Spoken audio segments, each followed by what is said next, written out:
Hey guys, Brock Morgan here, just cozying up by the fire. You know, it's just, we need all the tranquility and peace that we can get.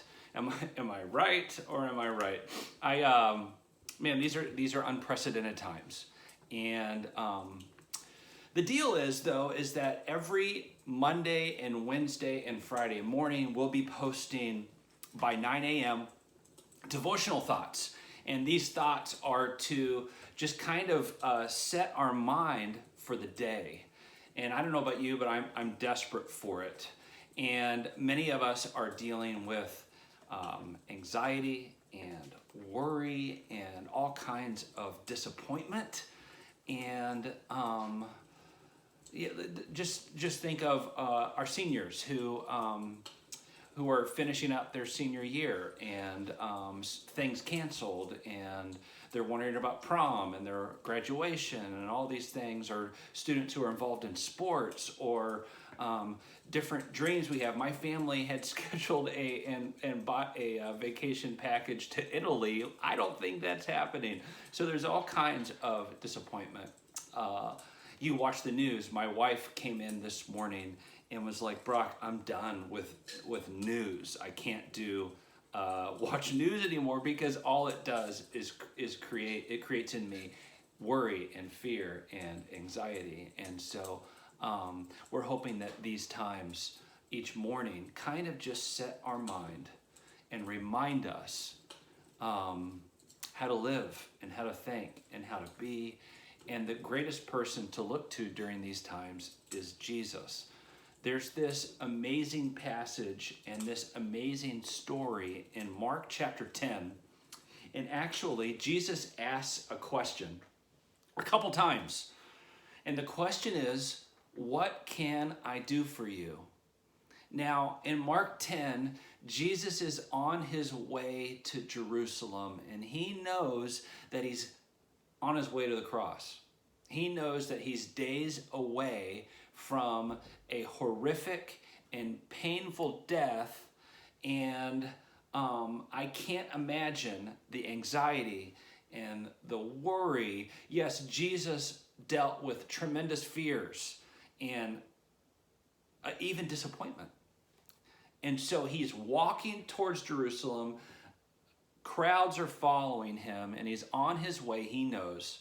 He's the only one who seems to know, even though he keeps saying it, that he is getting ready to go to the cross. And he pauses and he asks his disciples, what can I do for you? Now, James and John are quick to answer, and the other disciples are ticked off because of their answer, and I think for maybe a couple of reasons. But Jesus says, what can I do for you? And John and James respond by saying, we want to sit on your right and your left hand side of your throne when you are king, when you're declared king. We want to be on either side of your throne. We want to rule and reign with you. And Jesus is like, man, you guys don't even know what you're asking of me. This is crazy. And the whole time Jesus is saying, don't you know that I have come to serve, not to be served? And these guys, all they're caring about is power and fame. And Jesus has a completely different way of thinking. And he's challenging this over and over again. John and James are like, dude, we just want to be powerful. And the story goes on. The disciples are upset with them, probably because they asked first. They mentioned it first. They called dibs, and they're upset with those two. But the story continues, and they come upon a town in Jericho. And there's a crowd of people, and there's this man by the name of Bartimaeus. And Bartimaeus is blind. He's been blind for a really long time. He's a beggar on the side of the street. And we get to Mark chapter 10, and this is what the passage says as Jesus gets ready to ask again this amazing question, what can I do for you? And this is how the story goes. They came to Jericho. As Jesus his disciples and a substantial crowd were leaving the town, a blind beggar named Bartimaeus, the son of Timaeus, was sitting by the road. When he heard it was Jesus of Nazareth, he began to shout out, "Son of David, Jesus, take pity on me." Lots of people told him crossly to be quiet, but he shouted all the louder, "Son of David, take pity on me." Jesus came to a stop. "Call him," he said. So they called the blind man. "Cheer up," they said. "Get up. He's calling you." He flung his cloak aside, jumped up, and came to Jesus. Jesus saw him coming. And here's that question. "What do you want? What do you want me to do for you?" he asked. "Teacher," the blind man said, "let me see again." "Off you go," said Jesus. "Your faith has saved you." And immediately he saw again, and he followed him on the way. A couple of thoughts about this passage that is amazing to me.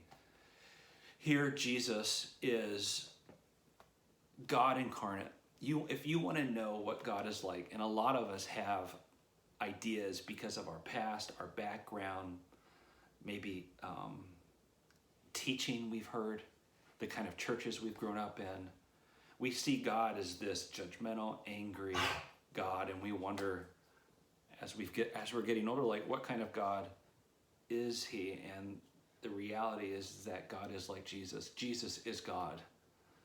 And Jesus shows us who God really is, what he's the great clarifier for us. And what is God like? Well, he's on his way to the cross, and he keeps asking people, "What can I do for you?" We're in the midst of anxiety and worry and fear and disappointment, stress. Jesus is in that times 100. And he is showing us this amazing, completely different kind of way. It's a new kind of way. It's the upside down worldview, upside down world of Jesus that he calls us into. Here he is, the self-sacrificing God. That's what God is like. He's Jesus. And in this story, what's amazing is Bartimaeus gets it in ways these disciples who have followed Jesus for years now, they don't seem to get. And number one, Bartimaeus, this incredible guy, he's unlike the disciples in that he is a man of faith, courage, and true discipleship. Literally, Jesus looks at him and he goes, "You know what? Your faith." I don't think that he could say that of James and John. But he says it of Bartimaeus. "Your faith, you know who I really am. Your faith has saved you. Your faith has made you complete, has made you whole." He is a man of faith. He gets it. He knows who Jesus is. And then secondly, he clearly believes Jesus can help him. He knows the source for his difficulty, immense difficulty, especially in that culture. This is really hard stuff. He clearly believes Jesus can help him. And then lastly, he leaves his begging. He follows Jesus, and the passage literally says, "on the way." The way.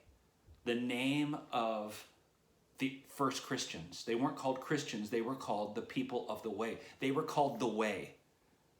They were the ones who lived a completely different kind of way, a way of love and peace and joy, patience, goodness, gentleness, forbearance, self-control. These were people of a completely new kind of way of thinking and being and living. And this man, Bartimaeus, it says he leaves this cloth. This is what they would do. They would sit on this little towel, this little cloth, and they would beg, and people would throw money, coins at him. He's got this coin collection that he's been kind of all day begging people for. It says he literally leaves that stuff. The original readers know this. Man, he even left everything, and he follows Jesus into this brand new way. And what is the way? Jesus is heading to the cross, to a life of selfless love. Amazing. Amazing. My prayer is that as we are dealing with all of this stuff, disappointments, fear, anxiety, that we would embrace this brand new way of thinking and living and seeing. I hope this encourages you today to join the way. Today. Don't worry about tomorrow.